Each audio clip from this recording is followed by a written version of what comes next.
Chapter 26. Page 290. September 1930. After long days of anxious waiting, with the people nervous and excited, came the attack on San Francisco. The enemy planes attacked from the west, the south and the north, slipping in silently in large numbers. Poison gas was turned loose. Bombs were dropped all over the city and most of the important business and government buildings were destroyed. The destruction was the greatest in history, much greater than the earthquake in 1906. Loss of life was terrific.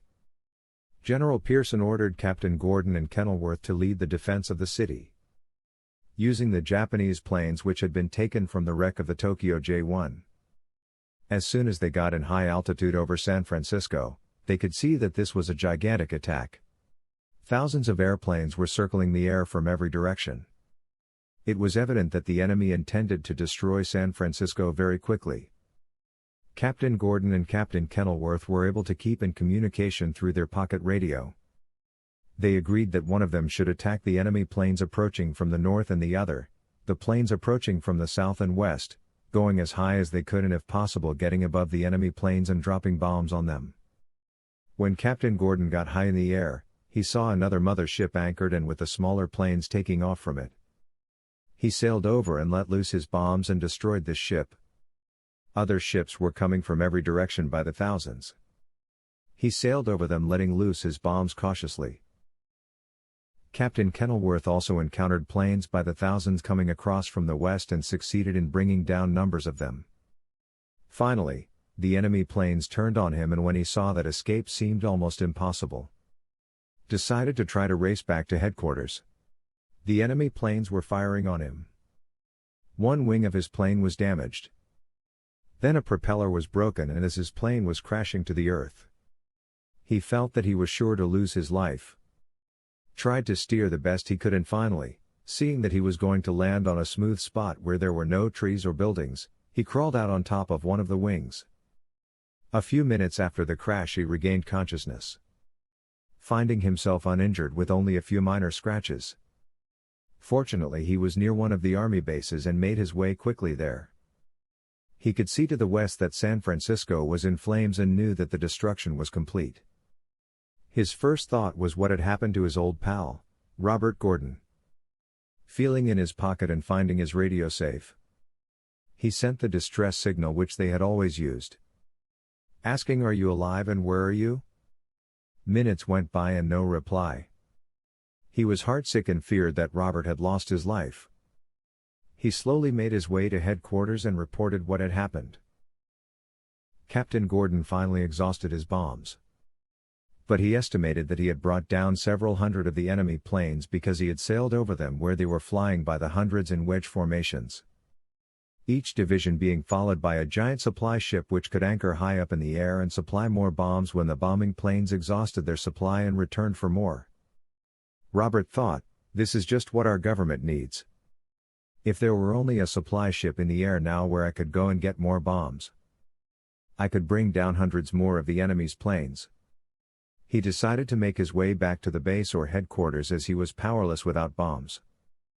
But his decision was too late. The enemy planes had located him and were coming straight toward him. He speeded up and tried to make his way to safety, fearing that any minute the enemy would fire on him or drop a bomb on his plane. But the Japanese had discovered that he was flying one of their own planes and they thought he was one of their own aviators and had no intention of harming him.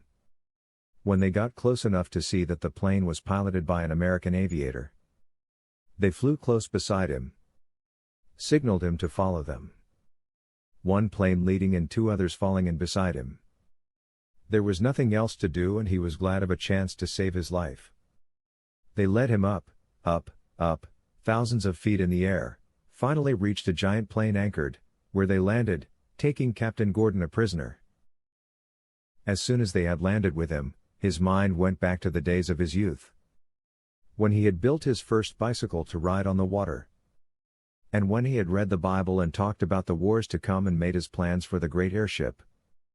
He recalled the dream his mother had which greatly disturbed her.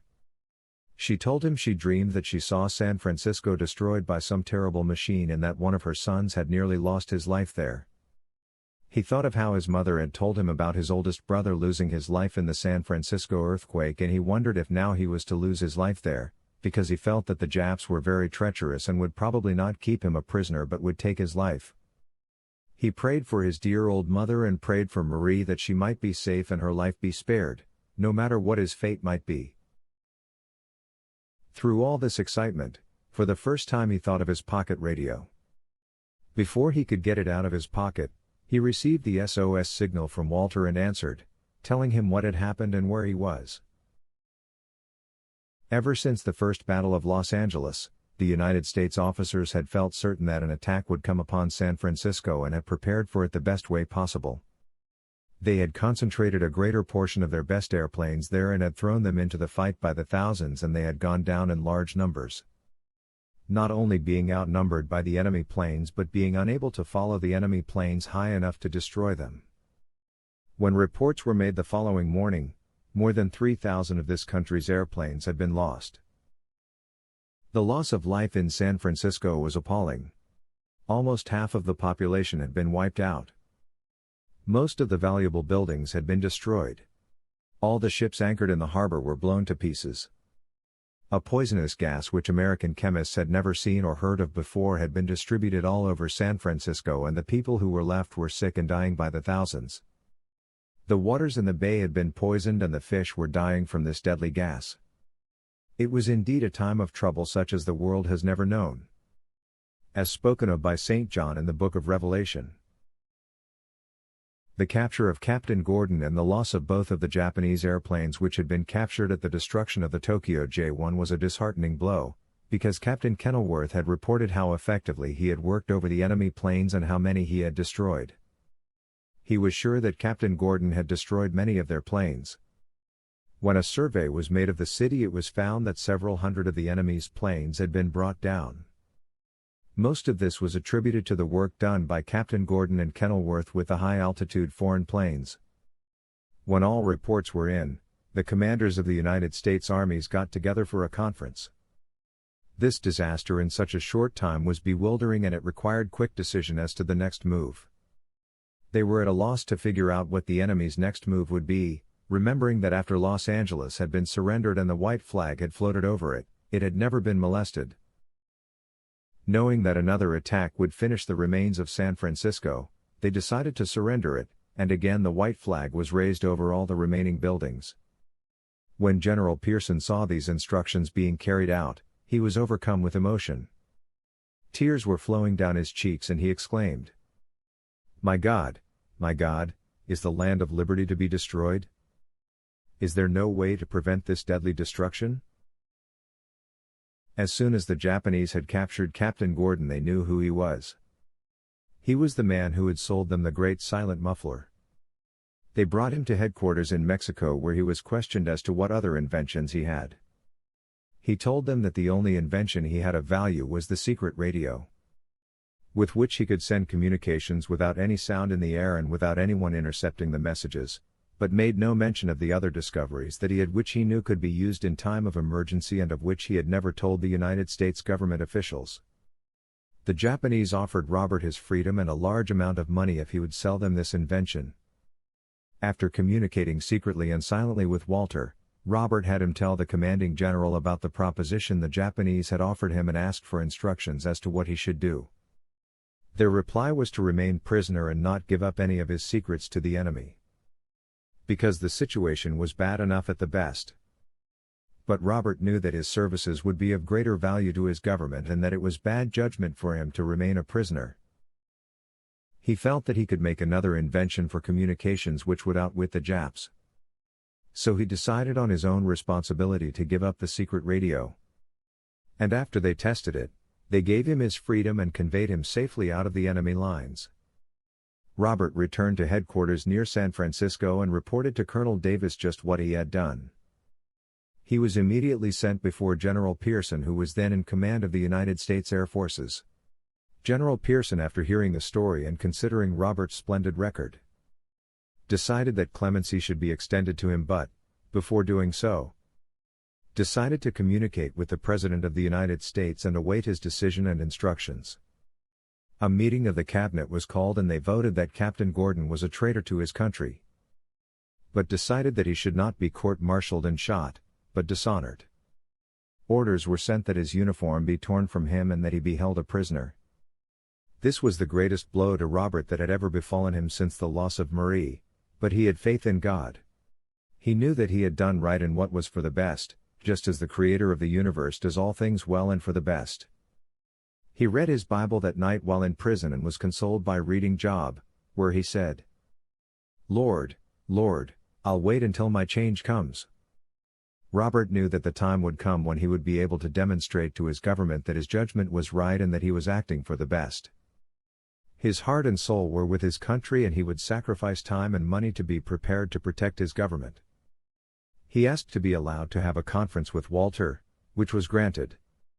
Told Walter to say nothing about his sleeping gas discovery or the demon of death, the great light ray destroyer which they could use, and to tell nothing of the great ship Marie the Angel of Mercy, which they had safely stored away in the Adirondack Mountains.